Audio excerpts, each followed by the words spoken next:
ప్రజల విశ్వాసాన్ని పొందిన సభ ఇది. కానీ కాలక్రమేణా ప్రజలకి ఈ సభలలో చర్చల పట్ల విశ్వాసం సన్నగిల్లుతోంది.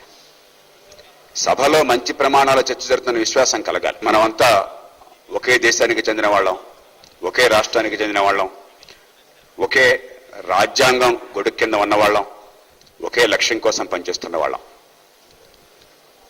ఇక్కడ ఈ కక్షలని, కార్పళ్యాలని, రాగద్వేషాలని వదిలి ఉమ్మడి లక్ష్యం కోసం పనిచేస్తున్నాం అన్నటువంటి స్పృహ అందరు కలిగేలా మీరు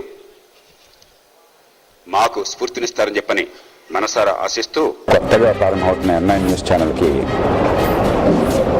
నా శుభాకాంక్షలు. ఈవేళ పెరుగుతున్న సాంకేతిక యుగంలో టెలివిజన్ మన జీవితంలో అంతర్భాగం అయిపోయింది. ఎన్నో ఛానల్స్ వాటి చేత గట్టి పోటీ కూడా ఉన్నది. కానీ పోటీ ఆహ్లాదకరంగా ఉంది.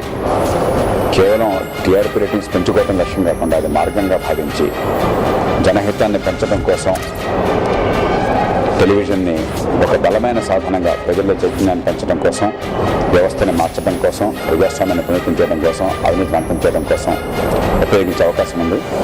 N9 ఛానల్ ఆ రీతిన మన ప్రజాస్వామ్యాన్ని పరిపుష్టం చేయడంలోనూ, ప్రజల ప్రయోజనాలను కాపాడడంలోనూ, చైతన్యాన్ని తేవడంలోనూ నిరంతరం కృషి చేస్తుందని చెప్పి మనసారా ఆశిస్తూ యాజమాన్యానికి, ప్రేక్షకులకి, సిబ్బందికి శుభాకాంక్షలు తెలియజేసి సెలవు చేసుకుంటున్నాను. For the people, all the best N9.